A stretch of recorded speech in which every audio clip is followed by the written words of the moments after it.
Hello Proddatur people, మీరందరూ కోరుకున్నట్టు తెలుగులో ఒక ప్లేస్ గురించి మాట్లాడుకుందాం. మీరెప్పుడైనా మీ అరచేయి సైజులో వడను చూసారా? ప్రొద్దుటూరులో టిఫిన్స్ను అన్వేషిస్తూ గాంధీ రోడ్లోని ఓల్డ్ వెంకటేశ్వర హాల్ పక్కన ఏ బోర్డు లేకుండా జస్ట్ ఒక సైడ్కి టేబుల్ వేసుకొని ఇడ్లీ మరియు వడను అమ్ముతూ ఈ అంకుల్ మరియు తాత కనిపించారు.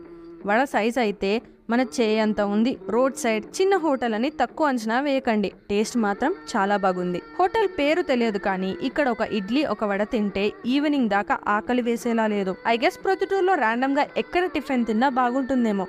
అంతేకాదండి, అక్కడ ఒక అమ్మాయిని కలిశాను. తను చెప్పింది that she use to have her breakfast every day and use to leave to her college. Actually ఇక్కడ ఒక అవ్వ ఉండేదట అప్పట్లో. She was the entrepreneur of this hotel అంట. ఆవిడ చనిపోయాక వాళ్ళ ఫ్యామిలీ మెంబర్స్ నడుపుతున్నారట. ఇక్కడ సాంబార్ టేస్ట్ చూడగానే తిరుమలలోని వెంగమాంబ సత్రంలోని సాంబారే గుర్తుకొచ్చింది. నెక్స్ట్ టైం మీరు ఇక్కడ ట్రై చేసి మీ ఒపీనియన్ మాతో పంచుకోండి. ఆల్రెడీ